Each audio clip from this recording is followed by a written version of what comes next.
let's talk about Vata people, as promised. So a Vata person, a purely Vata person, has a predominance of the air and ether element. And within that, they can be more predominant in air, or they can be more predominant in ether, which is quite a subtle difference with a Vata person, but it will make more sense with a Pitta person when we talk about that. So the qualities of air and ether are cold, dry, light, rough, subtle, mobile and clear. But when you're thinking about a Vata person, often the most prominent qualities are cold, dry and irregular, particularly when we're talking about facial and structural tendencies. So Vata people are very ethereal and quite irregular. So they'll either be really short or really tall. They'll have features that are quite irregular, that will really stand out. For example, they may have quite a large nose or quite small ears.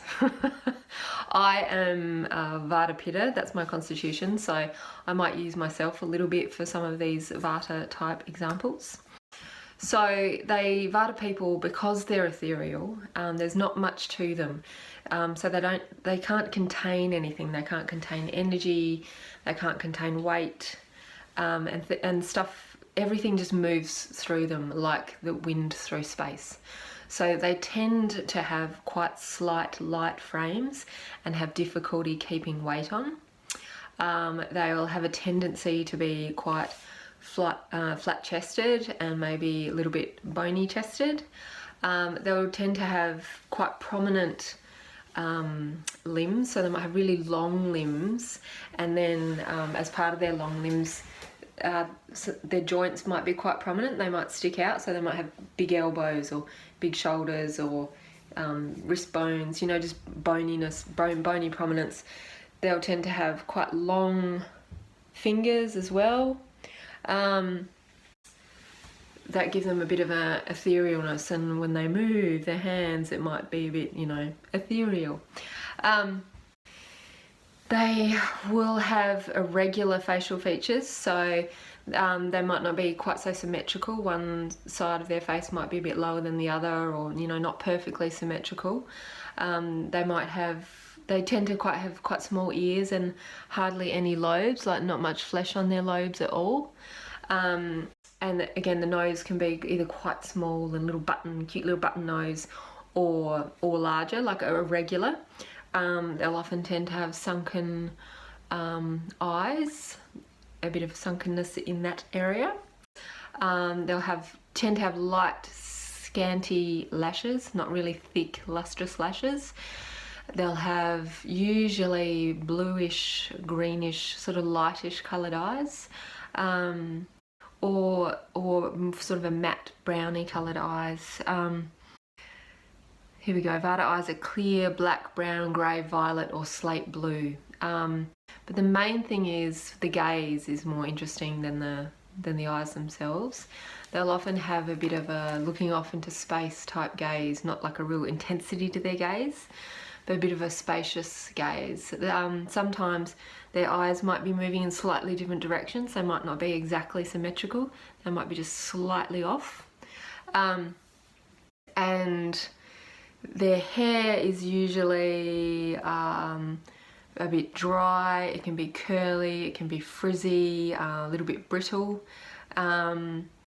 And what's next? Let's see, their teeth will tend to be quite irregular as well. They might not be very straight, they might be slightly crooked, they might be quite small. They can tend towards being, you know, a bit matte in colour, not super shiny or not really yellow, but just sort of matte in colour. Vata hair, done that. Vata ears, done that. In terms of their digestion, which is very interesting, because air and ether is the predominance, then they'll tend towards a digestive fire that's like a fire blowing in the wind.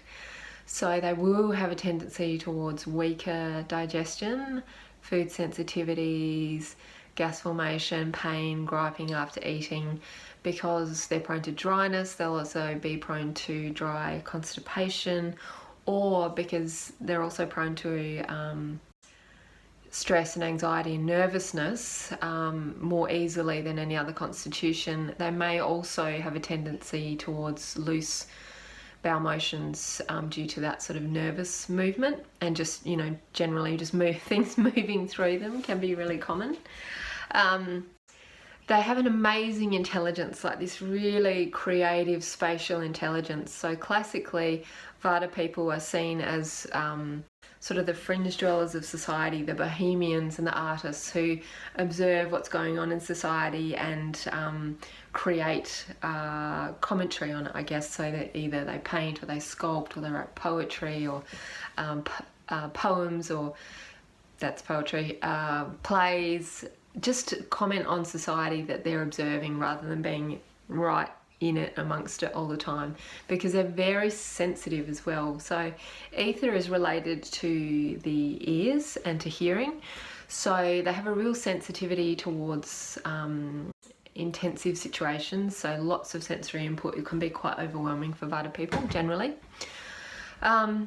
They have a tendency towards a lower sex drive, because whenever they get energy, they spend it in a flurry and then kind of collapse in a heap. So like, it's like energy comes into them, but it can't be contained. It's like just electricity running through their body, and it has to be spent straight away.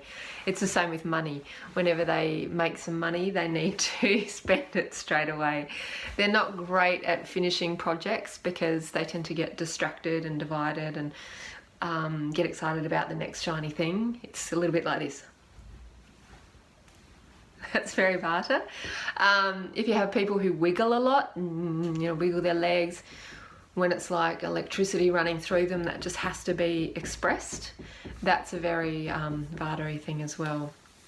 So as I said, they're very creative, they're very flexible people, and that's a wonderful positive trait. In terms of the more negative tendencies, they are more inclined to becoming stressed and anxious, as I said, but it doesn't necessarily have to be that way. If they stay relatively in balance, then, you know, they can just be very creative, energetic, enthusiastic, excitable people. So when you think of a pure Vata person, think of someone who's incredibly ethereal, a little bit spacey, a little bit awkward, an irregular looking person who's kind of fascinating in their irregularity. Often when Vata people are described in the classical texts, they sound quite unattractive, but in our society, you've probably gathered by now, the Vata look is quite revered. Like supermodels and a lot of Hollywood actors and actresses have that real Vata-iness about them, that real sort of heroine chic from the 90s, like Kate Moss or Adrian Brody's a very Vata man, like very awkward but beautiful ethereal creatures that have a sort of magicalness about them. Often I think of Woody Allen when I think of a classical Vata person, like very irregular, totally neurotic, but an absolute genius with everything that he creates, you know. So there is an upside and there's a downside to every constitution. Vata people tend to have difficulty gaining weight. I think, you know, they're quite slim, which can, in our society, can be considered an upside, and they're incredibly creative, which is wonderful, but they have a difficult time with their minds, you know. They have difficulty following through with things, finishing things, and staying calm and stable in any way, because they're completely lacking in the earth element. So it can be a real challenge. So that's a Vata person. Next we'll do Pitta.